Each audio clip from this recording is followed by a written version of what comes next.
sit back, right? Just sit back. That's what I was expecting. Seriously though, y'all, just real quick, I want to say, man, that it's like really, it's been probably the most fun, man. This has been community building. It's been a lot of laughs. I've looked forward to it. I hope we continue on with it. When I was talking about Jabari, introducing Jabari's last Tuesday, one of the things I said was that for me, I found poetry as a voice. You know, I started writing because I was tired of being silenced. I was tired of, you know, I would hear all these things. I would hear all these popular narratives about, you know, acts I committed or how people in prison live and think, and there was no counter narrative, so I wanted to just start writing. I still don't consider myself a poet because all I really do is share what I think and what I feel about my personal experiences, and I try to share from my spirit and from my soul, so I really do consider them soul expressions. And one of the things that I went through with this class was the work up in hospice. I've spent literally probably the last 12 or 13 years really thinking a lot about ideas of redemption and how to make amends for harms that I've committed throughout my life. And them ideas and them philosophies, they became guiding principles and guiding values that I used in my purpose and in trying to create meaning. And I was always looking and always working towards these ideas of redemption, but they was ideas. I never felt them until I was working up in hospice. And, you know, one of my most tragic failures was there was a time in my life when I was a source of fear, destruction, and end for people.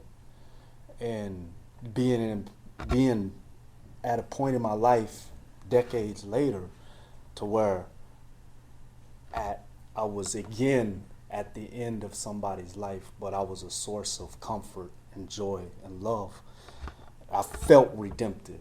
And I wrote one poem throughout this whole term. And it's a long one though.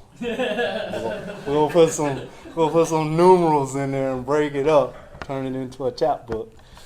But this is about that experience. Amangus is dying, and his final moments are spent blessing me. The spirit that he maintains in the presence of death inspires gratitude in my daily. Gus is ready to go forward. A man lay in bed, ridden, choking on his own blood, suffering with a permanently broke jaw and restricted airways squeezed shut by a tumor in the throat in malignant suffocation. Yet, a man Gus tells me, be positive and don't hold on to negative energy. A bird flies into the room. Boy men sent to the pen too soon run in to chase the bird away, and I say, don't do it again. We don't know why the bird was there, and besides, Gus loves nature. He fished, he camped, he grew up in the woods and says that he was a sharp-eye hunter. However, judging by some of the nurses he say is cute, I suspect Gus may have glaucoma. But quickly, he sets me straight, even half set up to convey. Every woman has beauty, every man a virtue, and every child is a divine gift.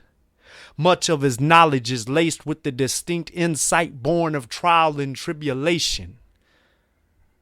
Like understanding what would have been better in the first place, a little after it's too late.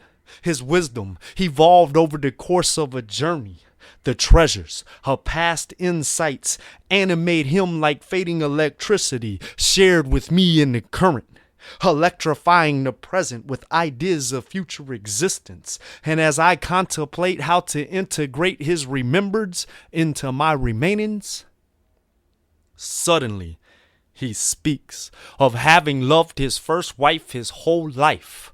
Although married thrice, Gus was in love dos, but only uno hold his soul. Kids they raised through good times and bad, oh so sad he say he cried and cried when she went away.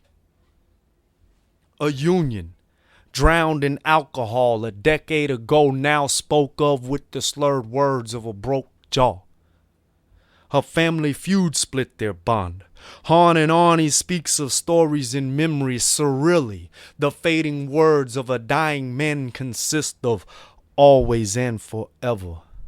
In his heart, mind, and soul, he know she is there, and thus he is convinced that on the other side of this existence, angels must exist because he already met one in this life.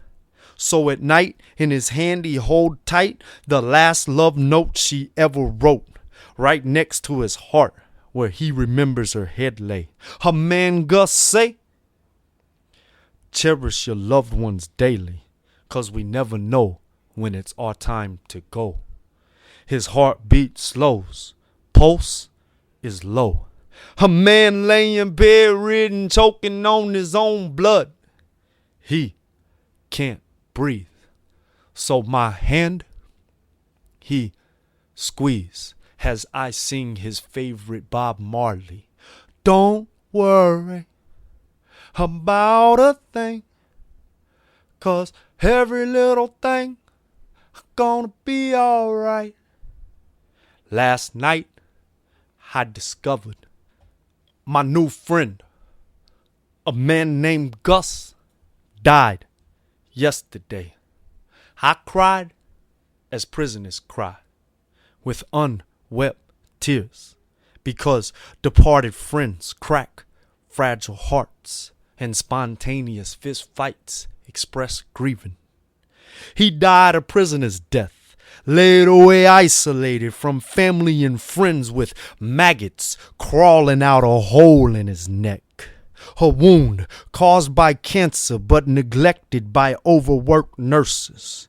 He lay in a cold room withering away as an innocent man in chains, while flies landed on the eye he could no longer blink.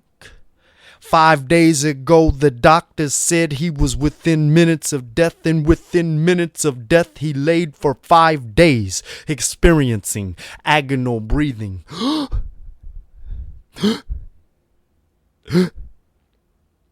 12 breaths a minute. The prison machine didn't miss a beat. Routine death investigation. New room occupant within an hour. Intrusive thoughts of my own mortality disrupt my daily numb, knowing a time will come when I'll lay where he laid, contemplating theology, hoping for favor in the afterlife, yet wanting to live through the night. Will I shake, hack, and cough, or have brain tumors? Will the rumors be that the police killed me for revealing DOC conspiracies such as hired gang hits on activist litigants, or wrongly described construction jobs to avoid community labor bids? Will they deny chemo so there'll be no more stories about how invisible prisoners live with inadequate health care?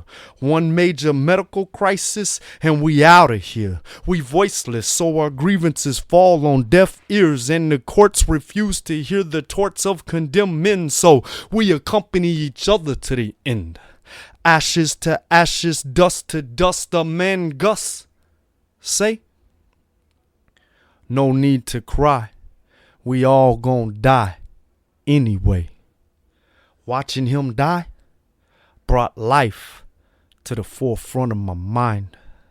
Day in and day out by his bed I stayed while he faded away.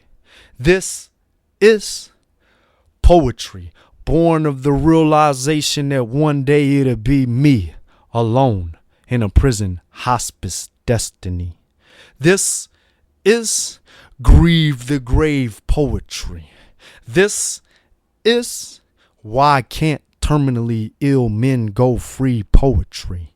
This is The Corrupt Motherfuckers Cover Up the Maggots in His Neck poetry. This is for revealing this they might try to get me poetry, but this is I will never quit speaking truth poetry. Always stand a man and bear witness to the horrendous conditions in which we exist poetry. And if these wrists they handcuff to try to shut up and silence the immenseness, then this is the fuck you. I start a riot poetry. Illuminate the darkness as a light poetry. The Zion wolf to Babylon puppy Jericho wall fall when we howl poetry. Howl. This is May a Man Gus rest in peace poetry.